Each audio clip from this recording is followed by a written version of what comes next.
ഞാൻ നിന്റെ അമ്മയുടെ കേസ്.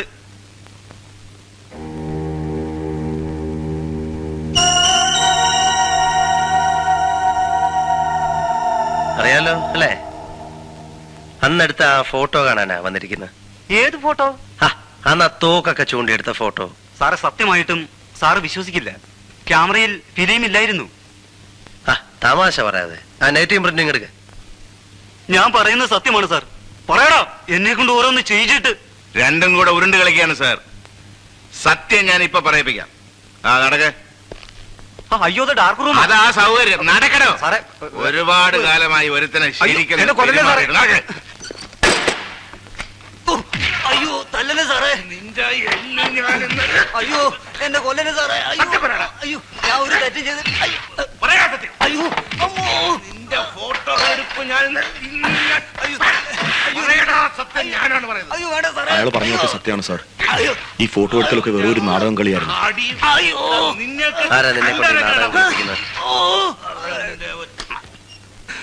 പറയടാ കഴിവേറി, ഇടി കൊള്ളുന്നത് ഞാനാ. 250 രൂപയ്ക്ക് എത്ര ഇടിയാ കൊള്ളുക? ആ തോക്കെവിടെ? അയ്യോ എന്റെ പൊന്ന് സാറേ, അത് ഇവൻ തന്നതാ. ഇവൻ തന്നെ കൊണ്ടുപോവുകയും ചെയ്തു. എന്നെ കൊല്ലല്ലേ സാറേ. വന്ന് വന്ന് കാര്യങ്ങളൊക്കെ എങ്ങോട്ടാ പോകുന്നത്? ഞാൻ ഉദ്ദേശിക്കുന്നിടത്തേക്ക് തന്നെ. സാറിന് എന്തോ ക്ലൂ കിട്ടിയ മാതിരി ഉണ്ടല്ലോ. എന്റെ ലൈൻ ഓഫ് തിങ്കിങ് ഇതാണ്. 3 കൊലപാതകങ്ങളിലും വളരെ ലോങ് റേഞ്ചിൽ നിന്നാണ് വെടിവെച്ചിട്ടുള്ളത്. ഉപയോഗിച്ച ആയുധം ഒന്ന് തന്നെ. വിജയനെ കൊല്ലാൻ ശ്രമിച്ചപ്പോൾ മാത്രം ഒരു സർവീസ് റിവോൾവറാണ് ഉപയോഗിച്ചിരിക്കുന്നത്. കൊലയാളി ഒരു പ്രൊഫഷണൽ കില്ലർ ആയിരിക്കാം, അല്ലെങ്കിൽ ഒരു ഷാർപ്പ് ഷൂട്ടർ, തോക്കുകൾ ഉപയോഗിക്കുന്നതിൽ സമർത്ഥൻ. പക്ഷെ അയാൾ എന്തിനിത് ചെയ്തു? കൊല്ലപ്പെട്ട 2 സ്ത്രീകളും നല്ലവരായിരുന്നു. നിർമ്മലയെ എന്തിനാണ് കൊന്നതെന്ന് എനിക്ക് മനസ്സിലാകുന്നില്ല. എന്റെ ഭാര്യയുടെ നേരെ വധഭീഷണി വന്നതുപോലെ ഇതും എന്നെ മിസ്ലീഡ് ചെയ്യാനായിരിക്കാം. കാലത്ത് ഐജിയുടെ ഫോൺ ഉണ്ടായിരുന്നു. മിനിസ്റ്റർ ഇൻസ്ട്രക്ട് ചെയ്തിട്ടുണ്ട് ആ സ്ത്രീയെ വേണ്ടാത്ത ചോദ്യങ്ങൾ ചോദിച്ച് ഹരാസ് ചെയ്തത്.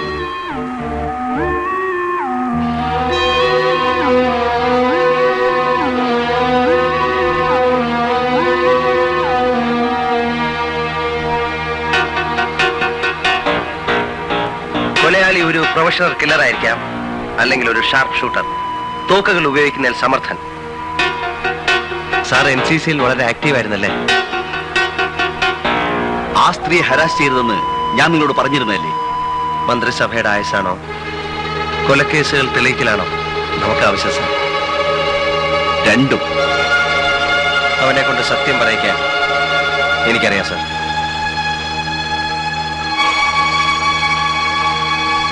അവന്റെ പിന്നിൽ ആരൊക്കെയുണ്ട്?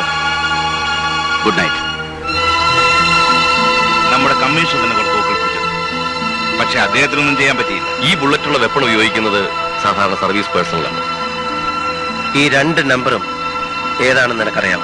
അറിയാം, കമ്മീഷണറുടെ.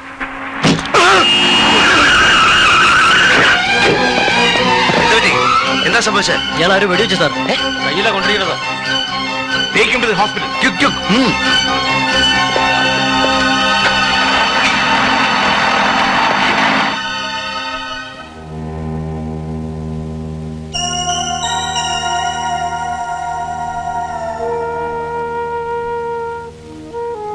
വിജയ് ഭാഗ്യവാനാണ്. 2ാമത്തെ പ്രാവശ്യവും രക്ഷപ്പെട്ടല്ലോ. ഇപ്പോഴെങ്കിലും പറഞ്ഞൂടെ വിജയനെ കൊല്ലാൻ ശ്രമിക്കുന്നത് ആരാണെന്ന്? എനിക്ക് അറിഞ്ഞൂടാ. എന്നാൽ ഞാൻ പറഞ്ഞുതരാം. വിജയ് ഇത്രയും കാലം ആരെയാണ് സഹായിച്ചുകൊണ്ടിരുന്നത്, ഇപ്പോഴും സഹായിച്ചുകൊണ്ടിരിക്കുന്നത് അയാൾ തന്നെയാണ് വിജയന്റെ ശത്രു. വിജയന്റെ ജീവൻ രക്ഷിക്കാൻ എനിക്ക് മാത്രമേ കഴിയൂ. അതിന് വിജയ് തന്നെ അയാളുടെ പേര് എനിക്ക് പറഞ്ഞു തരണം. എനിക്ക് തീരെ വയ്യ.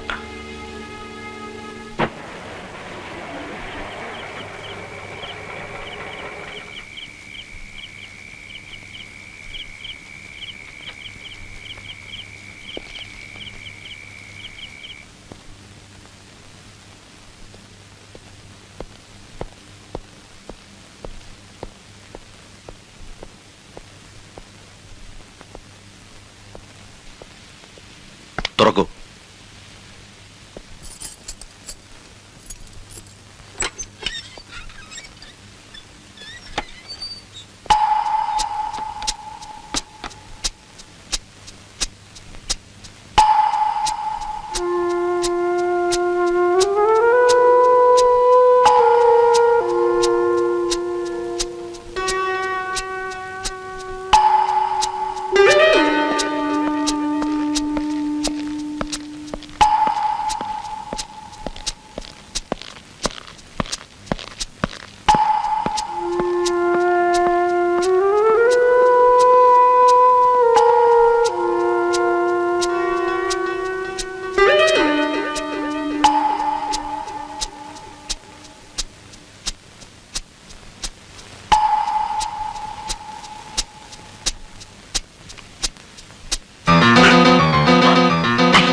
കൊല്ലാൻ ശ്രമിച്ച ആൾ ആരായാലും ഇന്നിവിടെ എത്തുമെന്ന് എനിക്കറിയാമായിരുന്നു. കാരണം വിജയ് മരിച്ചില്ലല്ലോ. എന്റെ കണക്കുകൂട്ടലുകൾ തെറ്റിയില്ല.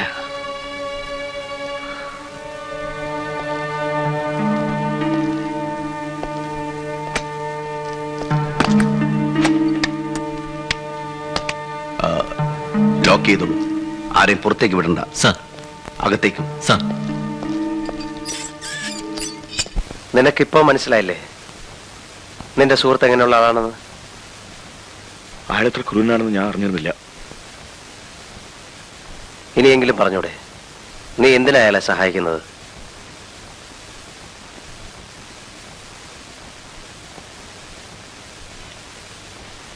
ഇന്ത്യക്കകത്തും പുറത്തും പ്രവർത്തിക്കുന്ന ഭീകരന്മാർക്ക് തോക്ക് സപ്ലൈ എന്നൊരു സംഘമുണ്ട്. ആ സംഘത്തിന്റെ ഇവിടുത്തെ ആളാണ് ഞാൻ. ഒരിക്കൽ കമ്മീഷൻ ഞങ്ങളുടെ ആസ്ഥാനം റെയ്ഡ് ചെയ്തു. കുറെ പണവും തോക്കും പിടിച്ചെടുത്തു.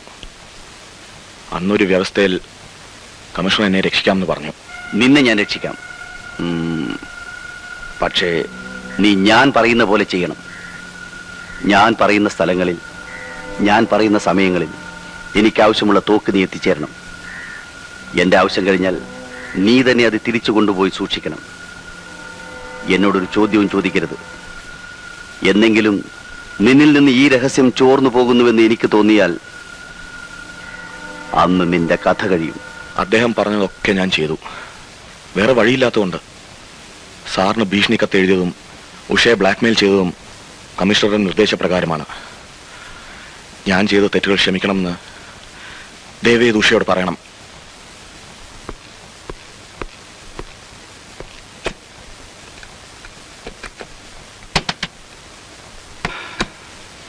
എന്താ? ഹരിക്കൊരു ആക്സിഡന്റ് പറ്റി. അയ്യോ. പേടിക്കാനൊന്നുമില്ല. ഹോസ്പിറ്റലാണ്. നമുക്ക് അങ്ങോട്ട് പോകാം. ഞാനും വരുന്നു. വേണ്ട, വീട്ടിലാരെങ്കിലും വേണ്ടേ? വരൂ.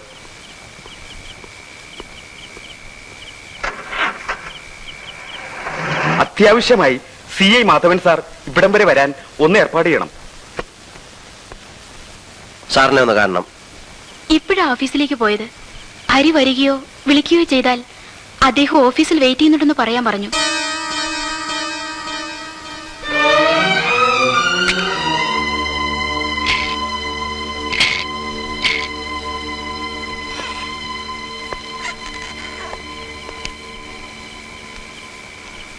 Take your seat.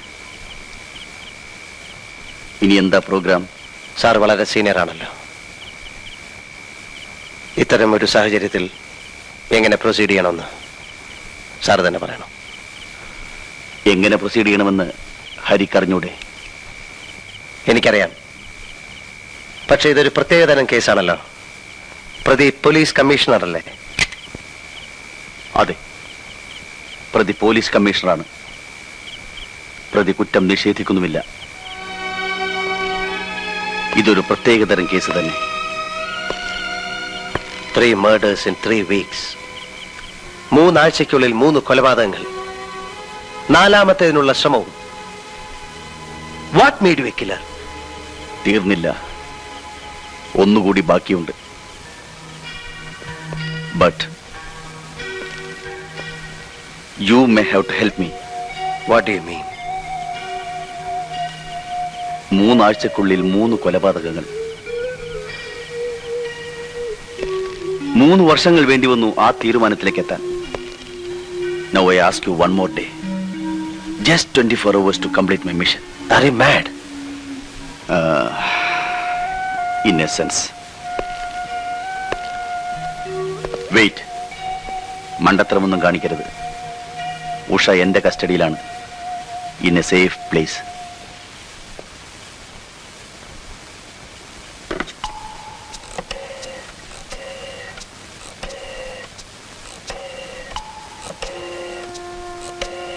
Hello hello ഹരിയുടെ വീട്.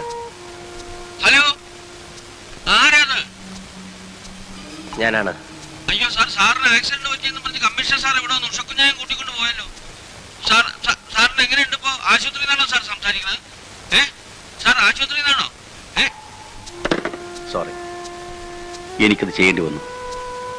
ഹരി വളരെ സ്മാർട്ടായതുകൊണ്ട്. ഇപ്പോ എനിക്കൊരു ദിവസം തരുമല്ലോ. നോ. ഉഷ ഒരു സേഫ് പ്ലേസിലാണെന്നേ ഞാൻ പറഞ്ഞുള്ളൂ. അവളുടെ ജീവൻ ഇപ്പോഴും ഹരിയുടെ കയ്യിലാണ്. മണ്ടത്തരമൊന്നും കാണിക്കരുത്. ദുഃഖിക്കേണ്ടി വരും. എനിക്ക് ഈ സാധനം ഒരു ദിവസത്തേക്ക് കൂടി വേണം. അതിന് തടസ്സം നിന്നാൽ മനസ്സിലായി. അടുത്ത കൊലയ്ക്ക് ഞാൻ കൂട്ടുനിന്നില്ലെങ്കിൽ എന്റെ ഭാര്യയെ കൊല്ലും. അവൾ ജീവിച്ചിരിക്കണമെങ്കിൽ മറ്റൊരാൾ മരിക്കണം. എന്റെ ഭാര്യയുടെ ജീവന് വില പേശുകയാണല്ലേ? How brutal you are. സമ്മതിച്ചു, ഞാൻ ബ്രൂട്ടലാണ്, കൊലപാതകിയാണ്. 3 വർഷങ്ങൾക്ക് മുൻപ് ഞാൻ നല്ലവനായിരുന്നു. ഭാര്യ പിഴയാണെന്ന് ഒരു കള്ളക്കത്ത് കിട്ടിയപ്പോൾ ഹരിയുടെ മനസ്സ് വേദനിച്ചില്ലേ?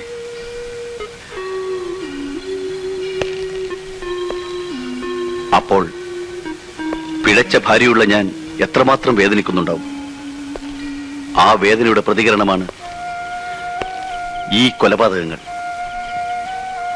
മനുഷ്യ മനസ്സിന്റെ പ്രവർത്തനം വളരെ വിചിത്രമാണ്. എന്റെ ഭാര്യയെ പിഴപ്പിച്ച ആരെയും ഞാൻ കൊന്നില്ല.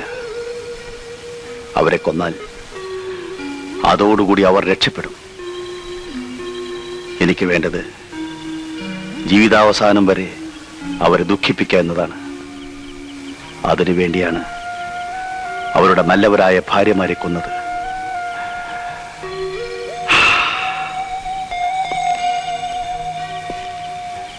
അതിനിടയിൽ ചില നിരപരാധികളും പെട്ടുപോയി. അടുത്ത കൊലയ്ക്ക് കളമെടുക്കാൻ വേണ്ടി മാത്രമായിരുന്നു അത്. ഇനി ഒരുത്തി കൂടി ബാക്കിയുണ്ട്. അതിനാണ് ഞാൻ ഒരു ദിവസത്തെ സമയം ചോദിക്കുന്നത്. I think now you will agree with me.